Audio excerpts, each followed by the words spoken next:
প্রিয় দেশবাসী, আজ বাংলাদেশ একটি গভীর সংকটময় মুহূর্তের মধ্য দিয়ে যাচ্ছে। এখন পর্যন্ত আমাদের প্রাপ্ত খবর অনুযায়ী আওয়ামী লীগ, ছাত্রলীগ, যুবলীগের সন্ত্রাসীরা গুলি করে কুপিয়ে প্রায় 30-এর অধিক শিক্ষার ছাত্র জনতাকে হত্যা করেছে এবং দিন শেষ হতে হতে এই সংখ্যাটা কোথায় গিয়ে দাঁড়ায় আমরা জানি না। এরই প্রেক্ষিতে আমরা একটি সিদ্ধান্ত নিয়েছি। আমাদের একটি জরুরি সিদ্ধান্ত মোতাবেক আমাদের যে 6 তারিখের যে লং মার্চ টু ঢাকা কর্মসূচি ছিল সেটাকে আমরা একদিন এগিয়ে নিয়ে এসেছি।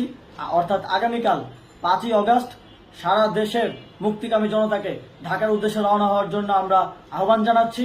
যারা পারবেন, যাদের পক্ষে সম্ভব হবে, আজ রাতেই আপনারা ঢাকার উদ্দেশ্যে রওনা হয়ে যান।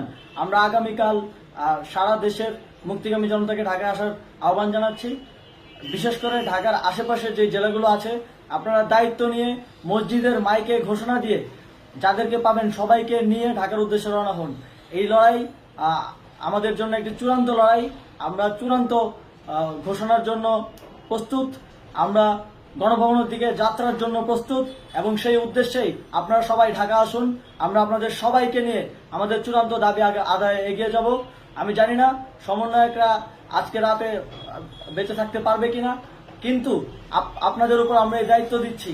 আপনারা সবাই নিজ দায়িত্বে ঢাকায় আসবেন আগামীকাল এবং পরশু পরিস্থিতি বিবেচনা করে পরশু গণভবনের দিকে 4 দিক থেকে আমরা রওনা হব। আমরা খুব আতঙ্কের সাথে লক্ষ্য করছি যে ছাত্রলীগ, যুবলীগ এবং আওয়ামী লীগের গুন্ডারা পুলিশের অস্ত্র দিয়ে পর্যন্ত সাধারণ জনগণের উপর হামলা করছে। কিন্তু একটি সুখের খবর হচ্ছে, সারা দেশের বিভিন্ন স্থানে সেনাবাহিনী ছাত্র জনতার পক্ষে দাঁড়িয়েছে। আবার কিছু কিছু জায়গায় যেমন মিরপুর ও মোহাম্মদপুরে সেনাবাহিনী ছাত্র জনতার বিপক্ষে দাঁড়িয়ে গুলি চালাচ্ছে।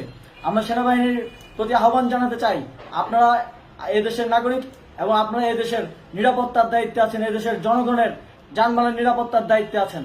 আপনারা দেশের পক্ষে এবং দেশের জনগণের জন্য কাজ করবেন।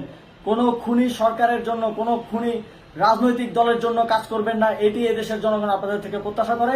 আমাদের এই আন্দোলনে সম্পূর্ণ সমর্থন দিয়ে হয় নিরপেক্ষ থাকুন, অথবা এই খুনি বাহিনীকে, সরকারের খুনি বাহিনীকে প্রতিহত করুন, তাদেরকে যথাযথ শাস্তির আওতায় নিয়ে আসুন।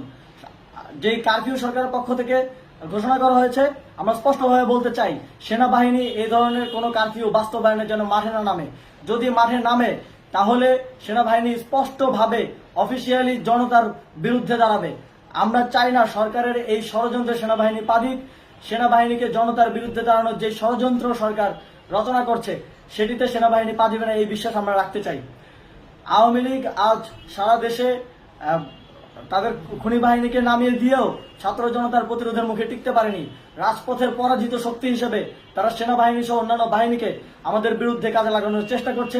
এই চেষ্টাকে, এই ষড়যন্ত্রকে ব্যর্থ করতে হবে এবং আগামীকাল সারা দেশে মসজিদে মসজিদে ঘোষণা দিয়ে ঢাকার উদ্দেশ্যে আপনারা রওনা হন। প্রত্যেকটি পরিবার থেকে অন্ততপক্ষে একজনকে ঢাকার উদ্দেশ্যে রওনা করে দিন, এই ইতিহাসের সাক্ষী হতে, একটি নতুন বাংলাদেশের অভ্যুদয় ঘটানোর একজন কর্মী হতে। ধন্যবাদ।